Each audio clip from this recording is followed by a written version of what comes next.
The blade sliced through air at 60 miles per hour, a lethal trajectory directly toward Royal Guard Marcus Harrington's exposed throat. In the crowd of tourists, only security camera number 4 caught the exact moment. A masked figure in black, hand extended in perfect knife-throwing form. The visiting dignitary stood just 20 feet behind Harrington, completely exposed. For 9 years, Harrington had maintained ceremonial stillness through rain, snow, and countless provocations. The standing orders were absolute: never break position. Yet in the 0.7 seconds between the blade's release and what should have been fatal impact, something extraordinary happened that security analysts would later study frame by frame. The knife never reached its target. What happened instead left seasoned military experts questioning everything they thought they knew about ceremonial guards. Before we continue, tell us in the comments where you're watching from and subscribe for more Royal Guard stories. It had begun as a perfectly ordinary day at Buckingham Palace. The late April sky was clear, a rare stretch of perfect weather that had drawn larger than usual crowds of tourists eager to witness the iconic changing of the guard ceremony. Royal Guard Marcus Harrington had assumed his post at 0600 hours, his scarlet tunic and bearskin cap immaculate, every brass button polished to mirror shine. At 35, Harrington was no ordinary guardsman.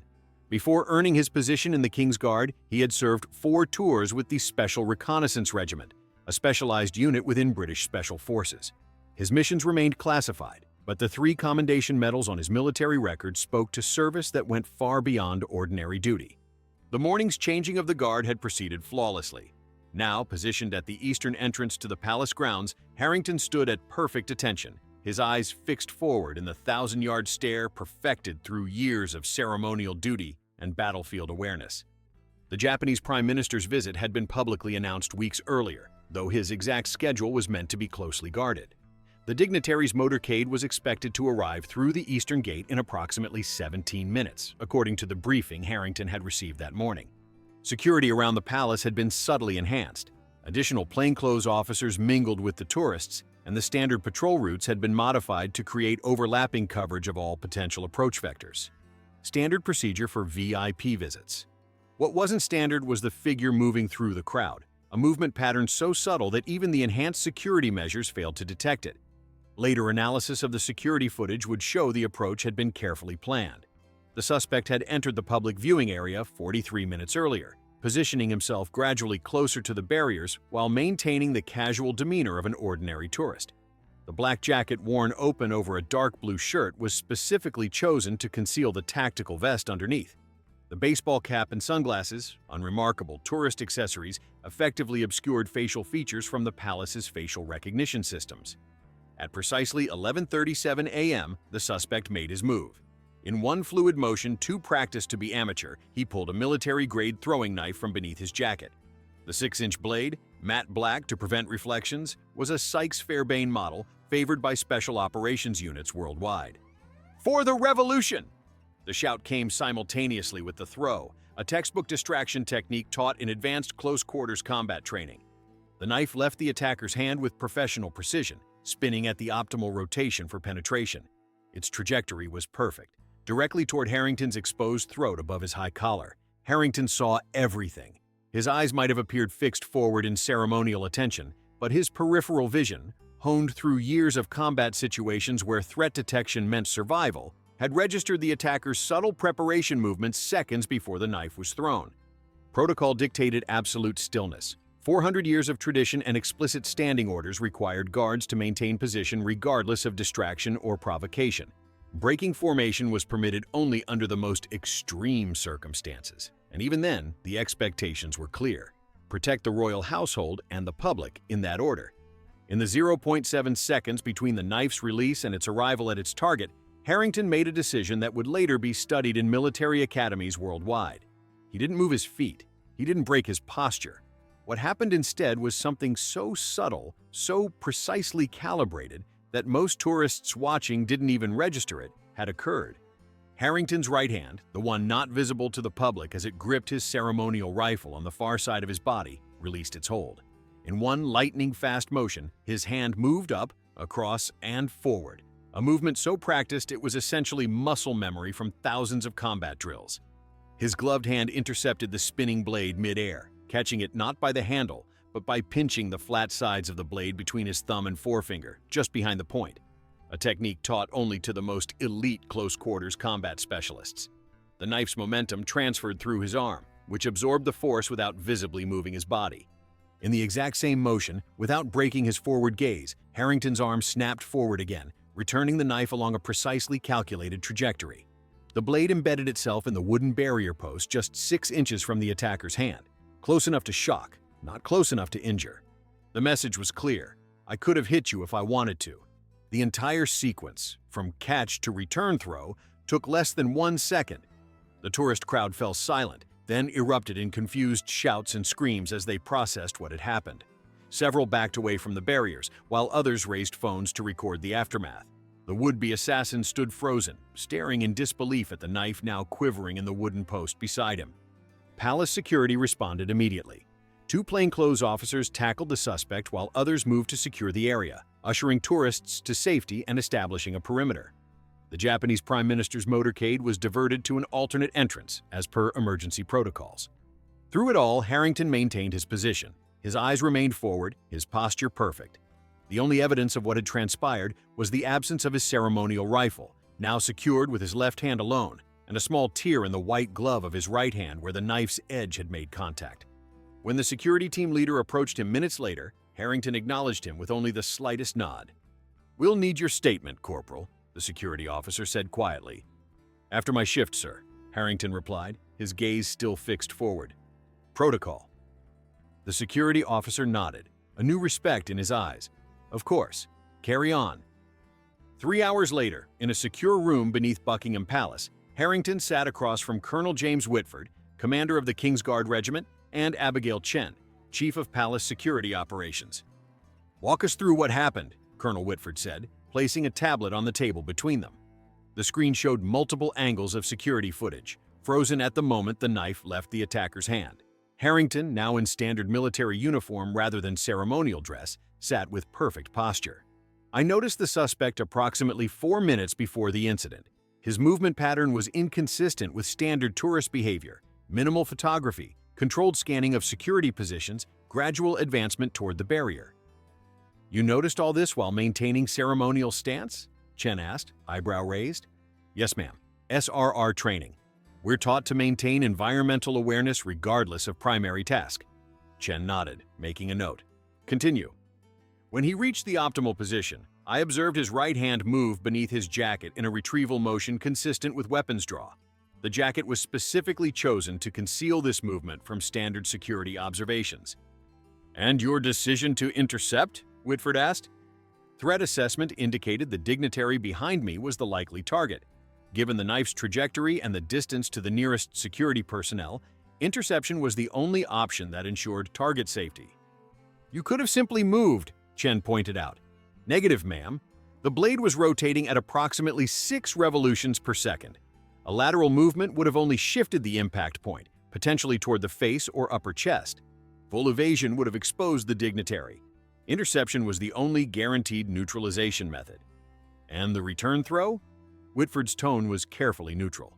Harrington met his commander's gaze directly. "Tactical decision, sir. The suspect's posture indicated preparation for secondary action, possible additional weapons, or escape attempt. The return throw achieved 3 objectives: psychological disruption of the attacker's OODA loop, creation of a visible threat marker for security personnel to identify, and maintenance of my position to protect the dignitary while security responded." Colonel Whitford leaned back, exchanging a glance with Chen before continuing. "The palace is calling this an attempted assault on a guard. No mention of assassination attempt or the dignitary. That's classified." "Understood, sir. The Japanese government has been briefed privately. Their security team has reviewed the footage. The Prime Minister has personally requested to meet you." Harrington blinked, the first sign of surprise he'd shown. "Sir? Tomorrow morning, 9 a.m., full ceremonial dress." Whitford paused. He wanted to thank the man who saved his life while maintaining what he called the perfect spirit of Bushido. Chen slid a folder across the table.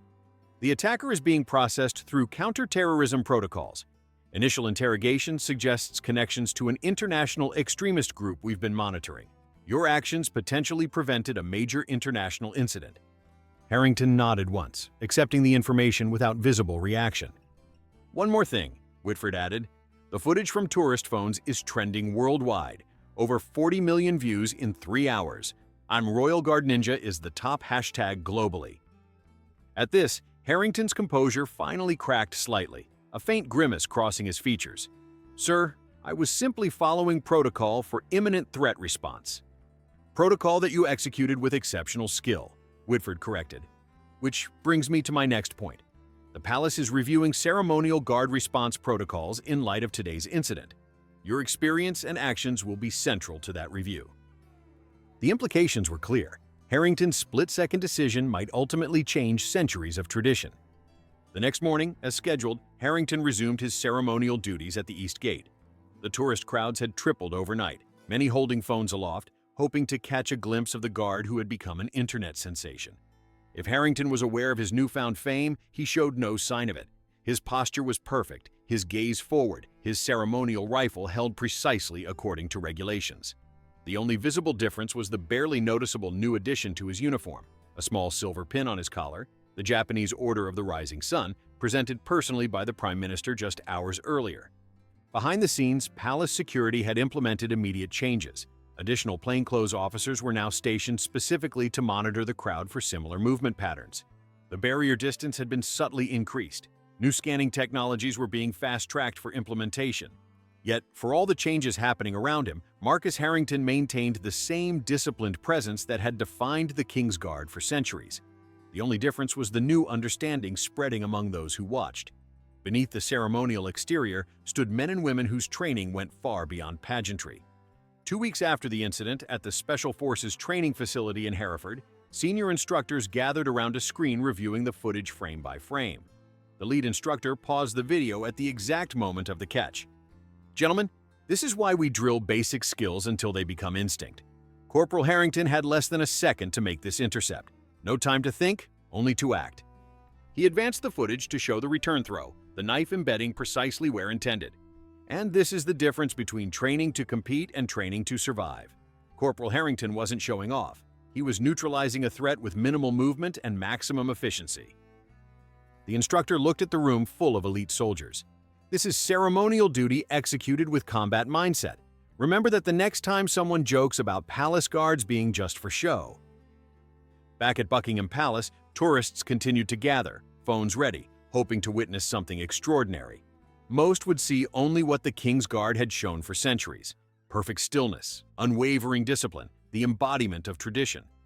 But now there was something else in the air, a newfound respect born from the understanding that beneath the ceremonial uniform stood soldiers whose training, reflexes, and judgment had been tested in ways few would ever know. For Marcus Harrington, it was just another day on duty, eyes forward, posture perfect, ready for anything. 6 months after the incident, as tourist numbers at Buckingham Palace settled back to their normal levels, a special parliamentary committee on palace security protocols concluded their investigation. Their recommendations, including enhanced barrier systems and advanced threat detection technologies, were already being implemented. But one particular recommendation had caused significant debate among the palace's military leadership: the official modification of ceremonial guard response protocols for the first time in nearly 4 centuries. The committee wishes to formally commend Corporal Marcus Harrington for his exceptional judgment and skill, read the official statement. His actions not only prevented potential harm to a visiting dignitary, but demonstrated that ceremonial duties and practical security measures can coexist without compromising either tradition or safety. The practical implementation of these modified protocols wouldn't be visible to the average visitor. Guards would still maintain their iconic stillness, their disciplined 1,000-yard stare, and their unwavering commitment to ceremonial traditions that had defined the King's Guard for centuries. But beneath that ceremonial exterior, a subtle shift had occurred, one that officially acknowledged what had always been true. These weren't simply living statues, but highly trained soldiers capable of split-second threat assessment and response. In Tokyo, the Japanese Prime Minister kept a small framed photograph on his office desk. Few visitors recognized the significance of the image: a ceremonial royal guard standing at attention outside Buckingham Palace, distinguished only by a small silver pin on his collar. But for the Prime Minister, it served as a daily reminder of both vulnerability and vigilance. As for Corporal Harrington, life had largely returned to normal. He continued his rotation between ceremonial duties and regular military training, politely declining the numerous interview requests, book offers, and film rights that had flooded in following the incident. His perspective was simple. He had done what any properly trained soldier would have done in the circumstances. Nothing more, nothing less. But whenever he assumed his post at the palace's eastern entrance, Harrington would occasionally notice something different in the way some visitors observed the guards. Beyond the usual tourist excitement and photo opportunities, there was sometimes a flicker of deeper understanding, a recognition that beneath the ceremonial pageantry stood men and women whose training, reflexes, and judgment had been tested in ways that extended far beyond the palace grounds. It was this understanding that perhaps represented the most significant change. The knife had never reached its target, but something else had penetrated the public consciousness. A newfound appreciation for the fine line between ceremony and readiness, between tradition and vigilance, between the guards who stood before them and the soldiers who stood ready within. And for Corporal Marcus Harrington, standing perfectly still as the morning sun glinted off his brass buttons, that understanding was precisely as it should be. What would you have done in Corporal Harrington's position? Would you have followed protocol or reacted differently? Let us know in the comments below. And if you appreciated this true story of lightning-fast reflexes and unwavering duty, please like this video and subscribe to our channel for more authentic Royal Guard stories. Hit the notification bell to never miss our daily uploads.